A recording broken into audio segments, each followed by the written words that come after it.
Alright, so you saw the 266 Illuminator base runs earlier. We've got the cylinder chucked up in the lathe here on a 4-jaw. I've already gone through and indicated it. This is what I use. It's good. It works for me. I've got it set here on the tailstock. Let me turn it and I'll zoom in. You can see how much movement there is.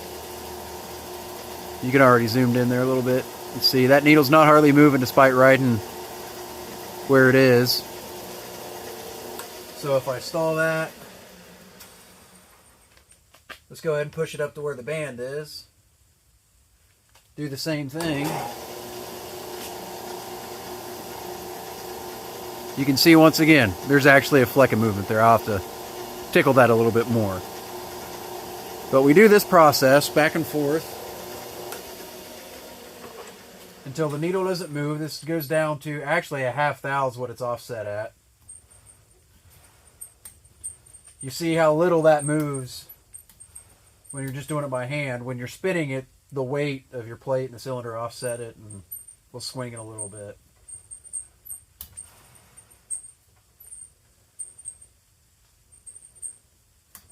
Had to get in there real close and see. I'm just going to drop that. That change actually made it worse.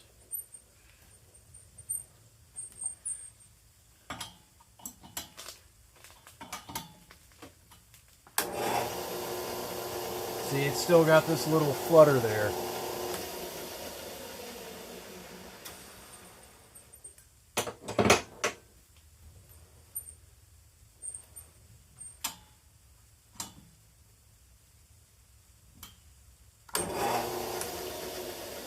Still 1/2 thou out.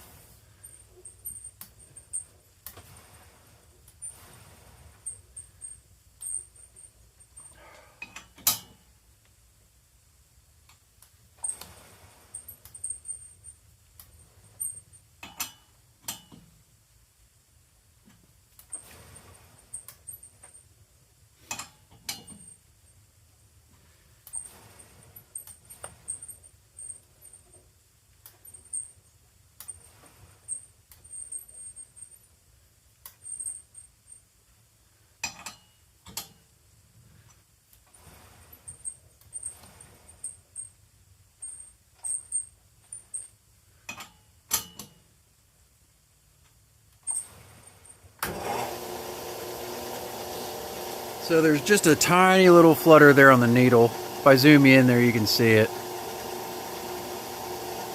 Basically, all that process for me is finding where the high spot is or where the needle's up the most, and then tightening that side down. So since we made an adjustment, we ought to be sensible. Come back out here. See, now this one moves again.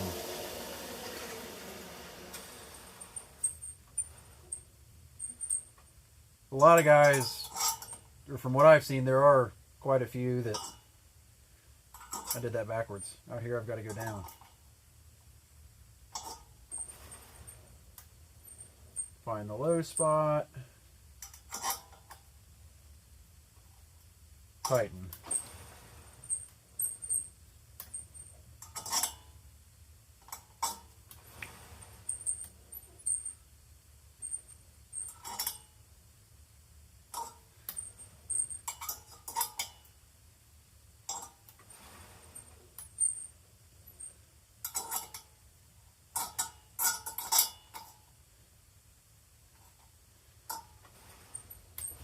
Keep chasing it until it gets down to no movement.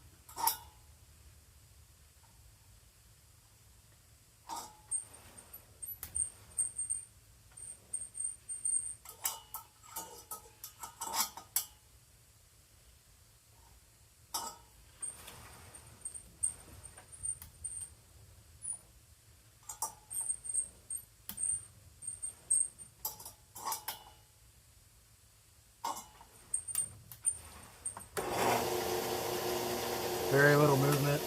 I can see it because I'm up close, but since we made that change, let's go ahead back up to the band. Alright, so our cylinder is dialed in and true on both axes, both in relation to the spindle and in the tilt. So now we take our indicator out. We're done with that. We'll go ahead and at our boring bar here. I shim up this tool post just because with cutting bands it gives me a cleaner finish. And actually I need to extend this boring bar out from another process I did.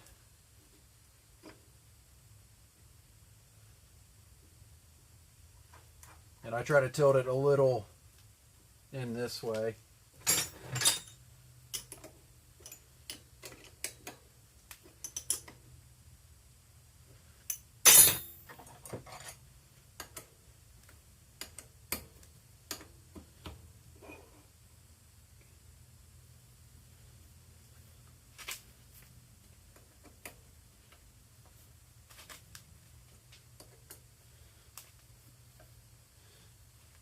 All right.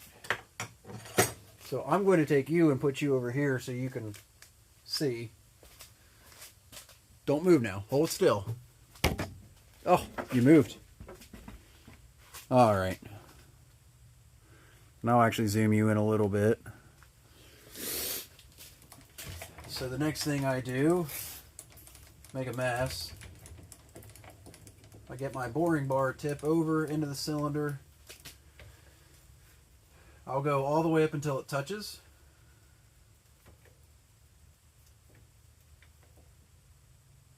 And I'll back it off a smidge. I actually need to make an adjustment to my compound here because those pieces of all thread are hitting it.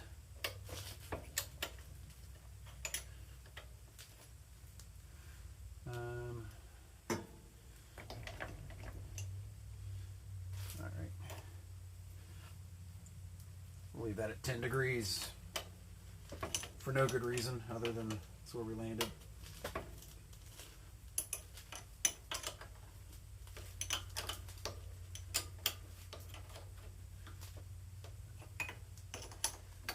Need to move this back around. Okay.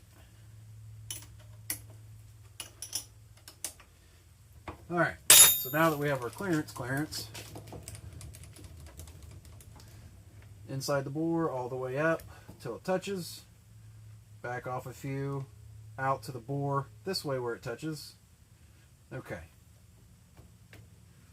So now I've worked back in, we're indicated up onto the most outside edge of that band.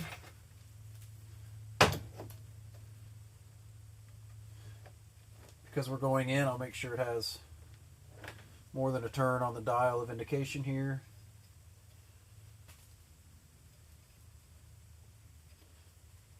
Alright, so we're at 0, so indicate 0 here on the dial.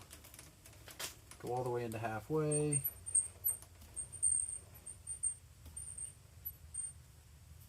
And we're going to have to do all that again because we're still not appropriately clear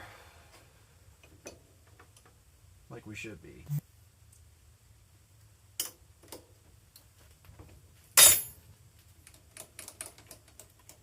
So we can all the way back out till we touch, in a little, all the way up.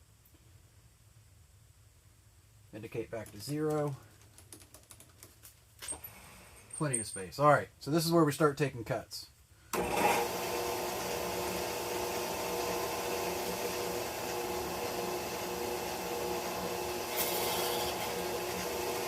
like to do a 0 pass just to confirm that I'm square. When I look in there, you can actually see what's being cut off, and you can find, okay, it's taking an even amount, the full circumference of the band. I like to do 10 thou at a time on these.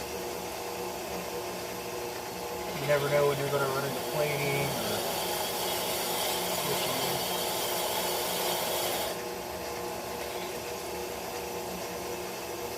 That and smaller chunks just gives you a nicer finish. Helps your inserts last longer, in my experience.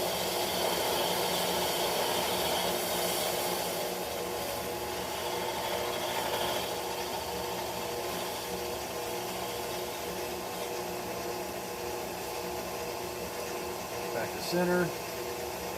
I go up another 10. Start working my way out.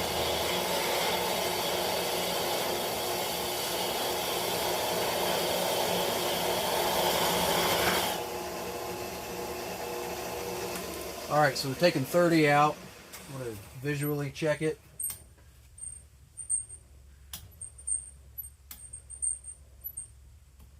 Alright, this is a work saw, so we're not doing a big band cut. Well, the last 10th thou, what I like to do is break it down so that my last cut's at 2 thou. So, since we're here, lathe on,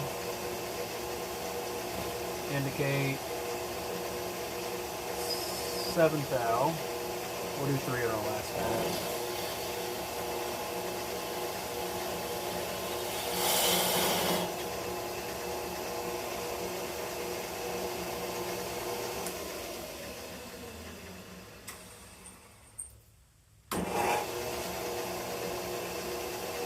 Alright, now 40. Final pass of 3 just for that nice finish.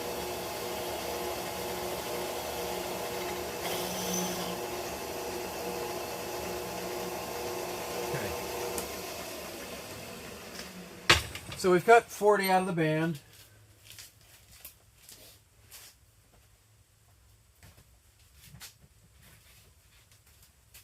And the next thing I do is I take my machinist square. I start working it in here, checking for any kind of catch where the rings might hit. Because this has a perfectly square edge, you're able to get in there and find out if you went far enough out on the width of the bore on the band cut. I can't tell you, there's been a number of cylinders I haven't taken enough and it's become an issue.